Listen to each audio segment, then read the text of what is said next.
네, 변함없이 폭우 속에도 쏟아지는 뉴스 속에도 YTN 라디오 스튜디오로 찾아온 시사 뱃사공, 실버 뱃사공 이호영 아나운서 오셨습니다. 어서 오십시오. 안녕하십니까, 이호영입니다. 최근에는 좀 실버가 뜸한 것 같아요.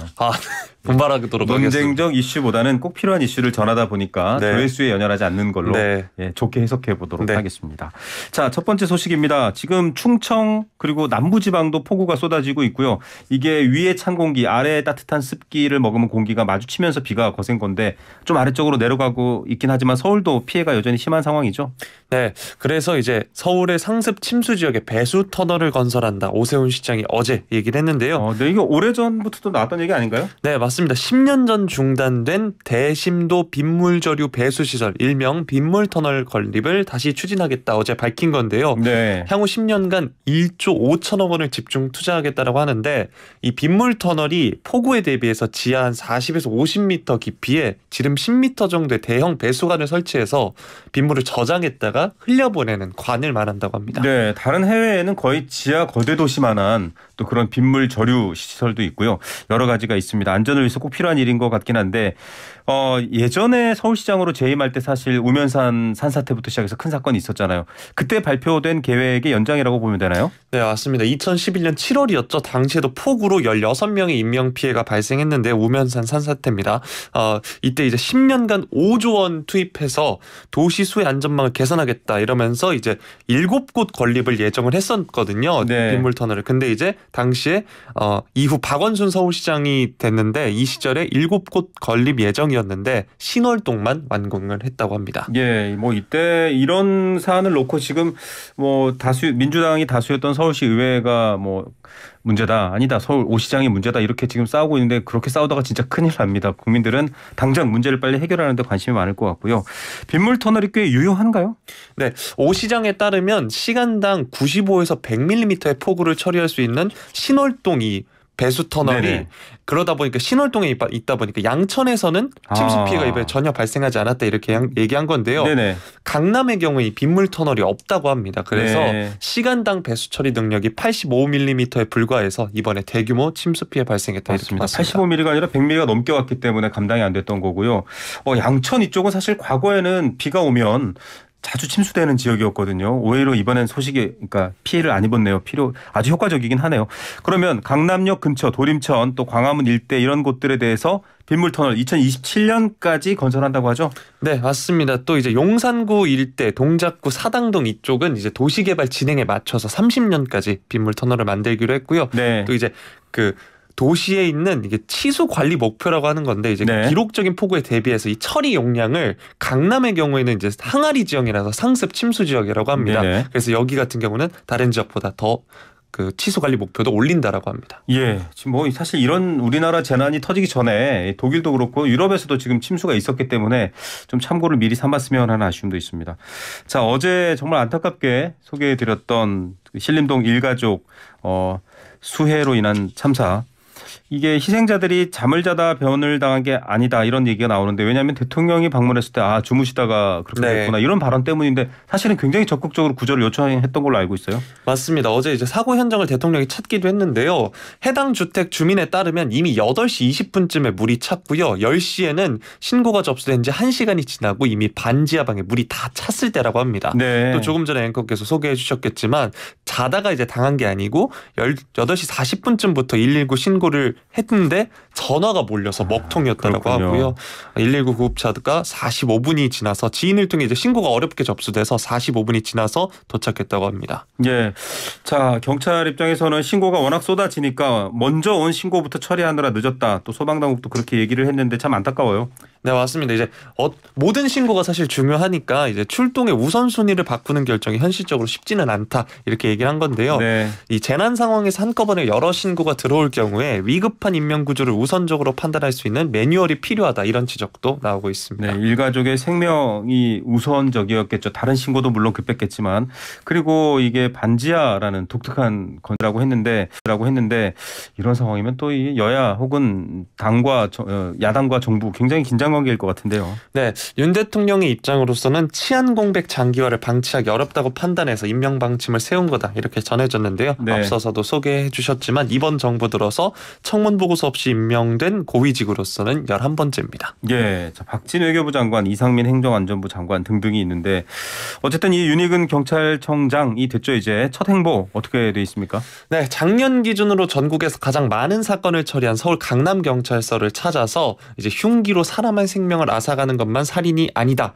한 가족의 삶을 파멸시키는 악성 사기 범죄는 경제적 살인이다. 이런 말을 했고요. 예. 역대 경찰청장들이 대부분 서대문구 경찰청에서 취임식을 행했다고 하는데 이와 네. 달리 이를 생략하고 곧바로 현장 행보를 택했다는 점에서 주목할 만합니다. 네, 지금 뭐 사실 검찰 쪽 또 법무부에서도 경제범죄 관련해서 굉장히 힘을 쏟고 있는데 경찰청장도 비슷한 얘기를 하고 있네요. 네. 경찰국 신설 논란은 뜨거워요. 특히 경찰국장으로 예정된 김순호 치안감도 굉장히 논란에 쌓여 있기도 하고요. 네, 이틀 전 경향신문 단독 보도로 나온 내용인데요. 이제 1989년에 인천 부천 민주노동자회 동료들을 밀고 해서 경찰에 특채됐다는 의혹을 받고 있습니다. 지금 네. 김순호 행정안전부 경찰국장이. 근데 83년부터 국군 보안사령부, 현재는 이제 안보지원사령부라고 돼 있는데 여기에 정보원 역할을 했다는 증언도 나오고 있습니다. 예. 자, 뭐 경찰청장이 임명되자마자 일선 경찰로 가고 바로 현장으로 가서 좀 다독이고 있긴 합니다만 이슈가 계속 불거져 있습니다. 그러면 이제 이렇게 된 의혹의 배경에는 뭐 단지 그런 활동을 했다라는 것만이 아니라 실제로 뭐 관련해서 당시 이제 독재 정부한테 좀 피해를 입은 분들이 있기 때문에 이런 말이 나오나 봐요. 네, 녹화 공작 대상자로 분류돼서 이제 입대를 했다라고 하는데 네. 저도 이제 녹화 공작이란 말이 익숙하지 않아서 저도 그 세대 다음이니까 잘 모르겠어요. 네, 찾아봤습니다. 이게 보니까 보안사가 민주화 운동을 하던 학생들을 군에 징집한 다음에 네. 교내 동향 등의 첩보를 수집하도록 강요한 일을 말한다고 하는데 입대시켜서 교내 첩보를 수집하도록 한 일 녹화 공작이군요. 네, 김 국장은 당시 성균관대 주요 이념 서클의 동향 보고를 맡은 것으로 전해졌습니다. 예.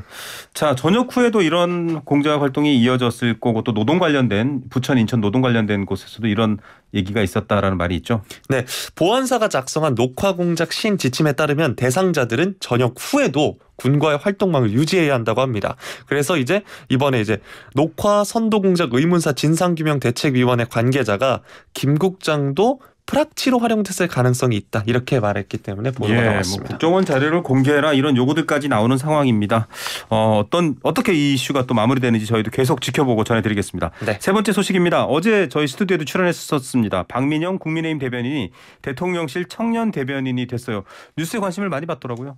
네, 박 대변인이 사실 이준석 국민의힘 대표가 기획한 대변인 선발 토론 배틀 프로그램인 나는 국대다 출신이죠. 정치권에서는 이제 친 이준석계다 이렇게 분류가 됐었는데 네. 대선 때도 이제 청년 보좌역을 맡아서 59초 쇼츠를 제작해서 화제를 모으기도 했습니다. 네, 대통령실에서는 역시 청년 세대를 대변할 이런 의미로 발탁했겠죠. 네, 2030의 마음을 이해하고 MZ세대가 당면한 이슈를 더 잘 이해하고 또 반영시킬 수 있는 역할을 할 사람을 찾다가 제안했다 이렇게 말을 했습니다. 예. 그런데 윤석열 정부 충범하고 사실은 당 대변인으로서 대통령 또 윤핵관을 공개적으로 비판하기도 했습니다. 어떻게 보면 이분이야말로 내부 총질을 또 논란이 된 문자를 빗대어 말하자면 그렇게 했던 분 아닌가 싶기도 한데. 네, 맞습니다. 이제 윤 대통령이 전 정권에 지명된 장관 중에 그렇게 훌륭한 사람 봤냐 이 도어 스태핑 발언이 있었는데 네네. 그러면서 민주당도 그러지 않았느냐는 대답은 민주당 입을 막을 논리가 될 수는 있지만 민주당처럼 하지 말라고 뽑아준 거 아니냐는 국민의 물음에 대한 답변이 될 수 없다 이렇게 비판한 적도 있고요. 네. 내부 총질 문자 사태 때는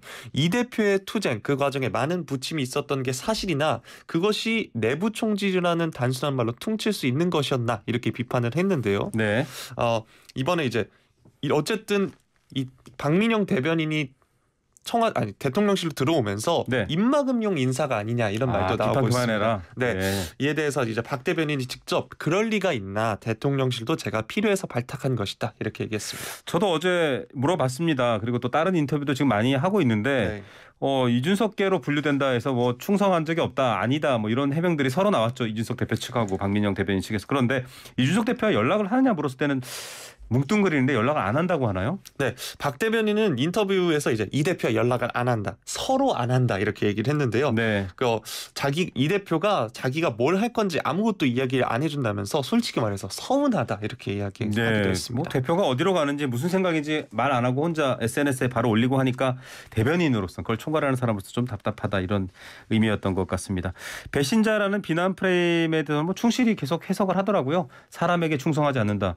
좀 기시감이 있는 단어긴 합니다만. 네, 윤석열 대통령이 이제 검찰 시절에 사람에 충성하지 않는다 이 말로 유명세를 탔는데 네. 이 말을 인용해서 이준석 대표와 거리두기에 나선 것이다 이렇게 풀이되고 있습니다. 자, 그런데 다른 또 라디오 인터뷰에서도 좀 얘기가 나왔습니다만 극우 성향 커뮤니티 뭐 패륜적인 글도 많이 올라오는 바로 일베. 네. 이쪽 일베와 연관이 있지 않느냐 말이 나왔었어요.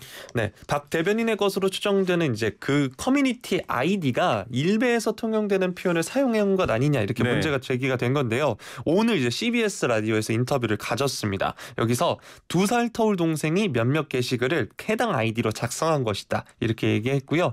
이야기를 전해 듣고 삭제 조치해달라 요구했다 이렇게 얘기했습니다. 2살 터울 동생이 그런 글을 올린다면 공직에 계신 분으로서는 그런 것도 좀 책임 있게 해결을 해야 될 것 같습니다. 네. 대통령실의 홍보 기조가 좀 바뀔까요? 어떻게 보십니까?